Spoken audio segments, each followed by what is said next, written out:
penting dalam setiap umat manusia, yaitu Roh Kudus yang menjadi penolong dalam setiap kehidupan orang yang percaya kepada Tuhan. Memang Roh Kudus yang memberikan kekuatan sehingga kita bisa kuat, karena kita manusia semuanya lemah adanya. Karena kita ini disucikan oleh Roh Kudus untuk menjadi anak Allah. Tanpa Roh Kudus kita tidak bisa berbuat apa-apa. Di waktu kita tidak bisa berdoa, tetapi Roh Kudus itu sendiri berdoa untuk Bapa dengan kata-kata yang tidak terucapkan. Roma pasal 8 ayat 27.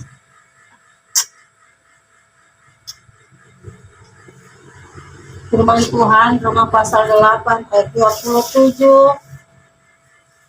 Dan Allah yang menyelidiki hati nurani, ayat 26.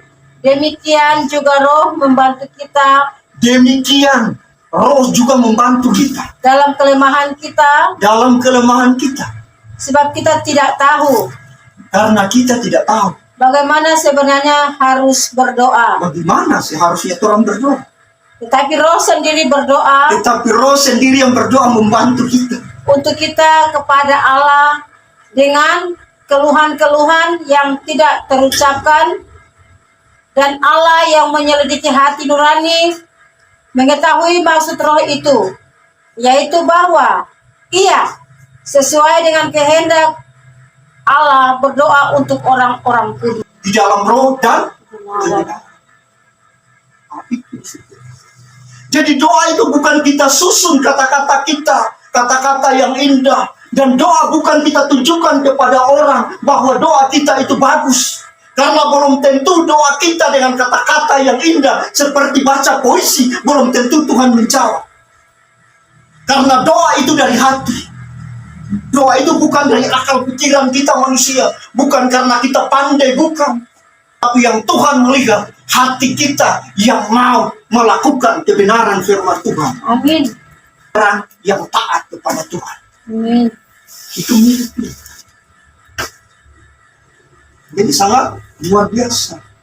Makanya dalam kehidupan kita tidak perlu takut menjalani hidup ini. Karena kita tahu ada Roh Kudus yang selalu menuntun setiap kehidupan kita. Jadi kita tidak perlu takut. Cuma terkadang kita sendiri saja yang tidak pernah melibatkan Roh Kudus dalam hidup kita. Karena kenapa? Kita terkadang kita merasa kita hebat, kita bisa. Bahkan kita tidak perlu namanya Roh Kudus. Hal itu masih boleh. Tapi ada yang menolak. Roh Kudus ini paling sensitif. Roh Kudus ini paling sensitif. Kenapa? Kalau firman Tuhan di dalam maupun Lukas, di dalam Matius, di dalam Markus katakan bilang apa? Kita anak manusia bisa dihujat, tetapi Roh Kudus tidak bisa dihujat. Karena orang yang menghujat Roh Kudus itu tidak ada ampun di bumi sampai ke akhirat. Tidak ada ampun. Artinya kalau tidak ada ampun, kalau kita sudah menolak Roh Kudus, berarti apa saudara? Tidak ada ampunnya. Tidak ampun itu seperti apa? Keselamatan kita tidak memiliki. Kita sakit juga biar kita masuk dokter, kita berdoa juga tidak akan sembuh. Karena kenapa? Itu Roh Kudus, kita sudah menantang Roh Kudus. Kita sudah menolak dia. Kita sudah menghujat dia.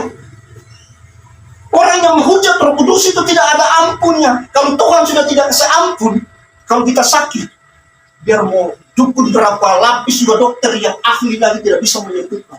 Ini tidak ada ampun kok. Roh Kudus tidak memberikan ampun. Makanya Roh Kudus ini paling sensitif dalam setiap kehidupan kita. Dia adalah penyelamat dalam setiap kehidupan kita. Makanya kita percaya sampai saat hari ini kita masih ada, masih kuat. Itu karena Roh Allah yang ada dalam setiap kehidupan kita. Amin. Marilah kita belajar dalam kehidupan kita. Karena di sini di ayat 15 dia katakan, jikalau kamu mengasihi aku, kamu akan menuruti segala perintahku. salah satu yang sudah diutus Bapa di sorga, yaitu Roh Kudus. Kita harus mengikuti apa yang maunya Roh Kudus. Kita harus mengikuti perintahnya Roh Kudus. Datang kepada Tuhan, kita mencari wajah Tuhan, kita sujud menyembah dan mengangkat tangan kepada Tuhan. Maka di situ Tuhan mendengar doa kita dengan seruan hati kita yang hancur kepada Tuhan. Bukan hancur kepada manusia, tetapi kepada Tuhan. Nah, itu yang perlu dalam setiap kehidupan kita. Marilah kita terus mengandalkan Tuhan. Jangan cuma penyanyi di mulut saja bilang mengasihi Tuhan, tapi hati tidak mengasihi kan. Nah, itu kan. Jadi istilahnya di gereja haleluya, di luar gereja haleluya. Jadi cuma dua saja, haleluya, haleluya. Tapi di sini tidak ada haleluya. Jadi di sini pasti semuanya haleluya. Jangan ada jemaat dulu yang jemaat dari sini juga jemaat Patmos yang sudah keluar. Bercerita sedikit, kaget saja. Haleluya. Bercerita sedikit. Oh, haleluya. Itu pendeta sana begini. Dia berpanggung. Sembilan pendeta berpanggung di belakang. Aduh, haleluya. Pendeta sana di berpanggung, Pak Kembali. Hah? Aneh kan? Makanya buat di lagu saja, cuma di gereja saja kita nyanyi, kita sungguh-sungguh.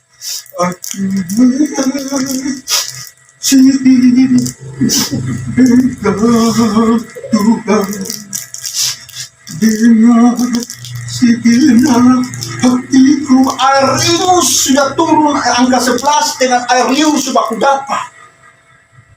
Itu cuma waktu di gereja saja. Tetapi kalau sudah di luar,